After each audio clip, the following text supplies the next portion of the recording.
Hello everybody, Brian Mull here from Team Crimson Agility.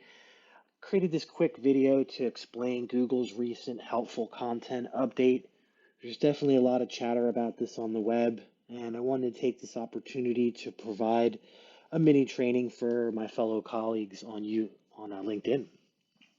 So what I'm going to do here is I'm going to cover the recent update, and I'm also going to talk about some of Google's previous updates, explain what it's all about, explain some of the reasons why I feel the helpful content update was put out, and what to look for, what to maybe avoid in the future, so you don't get hit by this kind of update. So without further wait, I'm going to jump right in. So to start off this presentation, I really need to look at Google's mission statement as a whole. Their goal is to provide the best search results possible.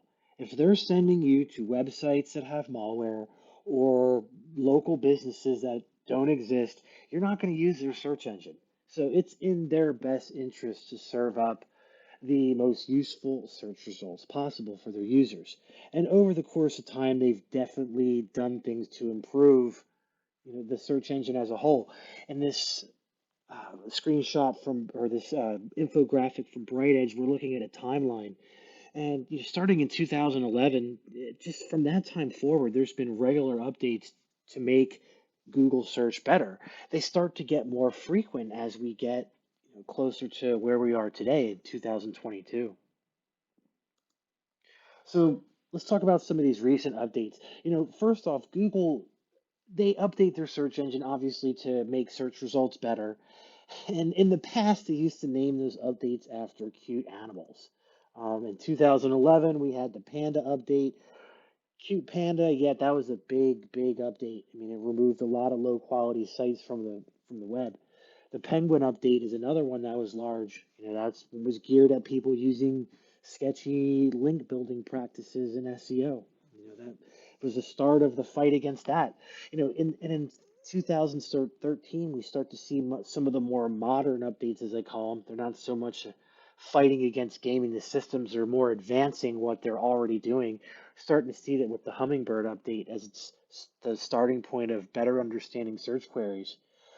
As we get into some of the later updates, Mobile Get in 2014, 2015, I recall helping a number of companies make their websites mobile responsive. I'm sure some of my fellow colleagues remember this time. That was due to Google mandating that sites need to be mobile responsive. In 2015, we saw the RankBrain update. That's an important one that I'm going to come back to.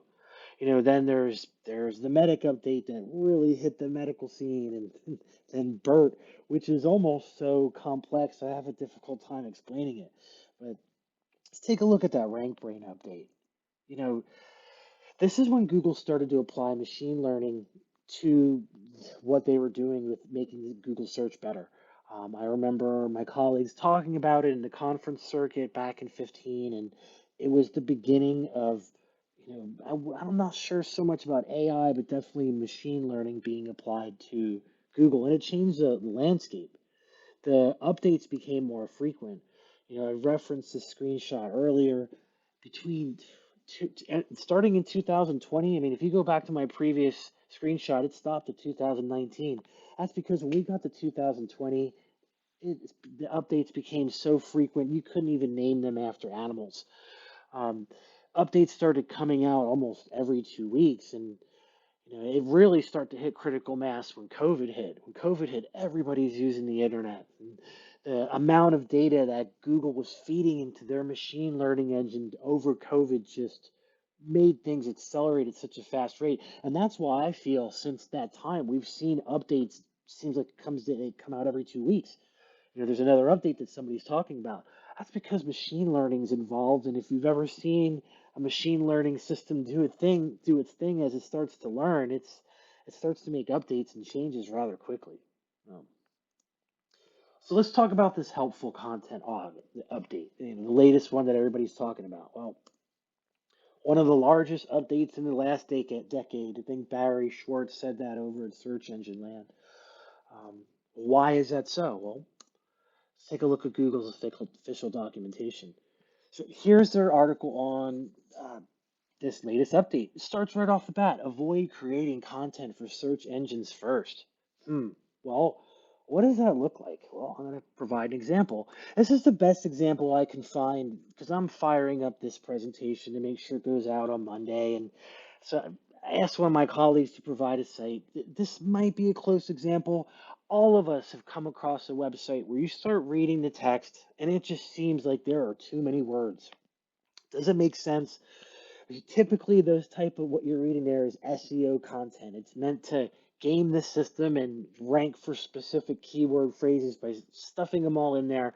Very old school tactic. This website I'm showing you here using that old school tactic, but there's a new one that everybody needs to be aware of, an almost public service announcement level. We look at this third one. Are you using extensive automation to produce content on many topics? That leads me to what I feel is going to become the scourge of content marketing, an entirely new advanced means of creating spam content, and that is the AI writers. I don't know how I feel about the AI writers. They're so awesome. I have a subscription to Word Hero. It's amazing. I mean, I'm going to show you how amazing it really is. Like, here's a screenshot of Word Hero, and I'm going to see if I can bounce over to my other screen where I'm going to put in just an example search phrase. I'm not even going to use something that's SEO related. I'm going to give this a fair shake. Car stereo installation. With this tool, I can basically write a blog post out of nothing. So right here, I'm going to create an outline based on that post, based on that phrase. Let's try this one more time since I was not 100% right. Here we go. I'm going to say blog outline. Let me try another one. We're going to go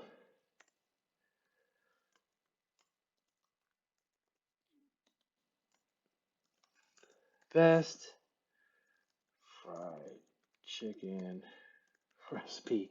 Totally going off the cuff here.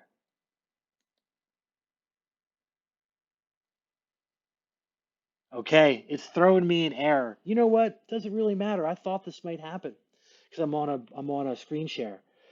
Here's an article that I developed based on a search phrase that a client gave me. Why fall is the best time for planting native grasses. I used Word Hero to write this. And let me tell you, within 30 minutes, I could firm up a pretty decent article that I have no business writing. And in my opinion, that's going to be a real problem moving forward with content marketing because I know a lot of folks that are already offering to develop content in verticals that they have no experience in because they're going to be relying on tools like this. So, once again, screenshot. So this update is rolling out right now. So as this message is published on, Monday in August, what is the date today? Just to make sure you get this right, the 29th. It is rolling out right now. Um, this is going to be a new signal from Google and something that's going to be something to be watchful of moving forward. So, what to expect moving forward? Well, you need to be careful about who's writing your content these days. Anybody can use these AI writing tools and pump out what appears to be good-looking content. You can even sprinkle in keywords, making it pretty formidable foe. So, if you are writing your own content, write in as natural language as possible. I mean, that's something that real deal SEOs have been saying since 2008, as long as I can remember, is write it the best you possibly can. You'll win with that strategy. Beef up that EAT content. Where's Lily Ray? This is this needs talking about yourselves and showing your expertise, your authoritativeness, your trustworthiness. Not a lot of people are doing that on their website. And what does it have to do with AI writings and helpful content? Like overall, Google wants you to prove that you're an authority. Why are they coming down on using SEO content and AI writing tools? Because it's not providing the best search results possible. So be the person to make your site the best possible, and you will win on the long term.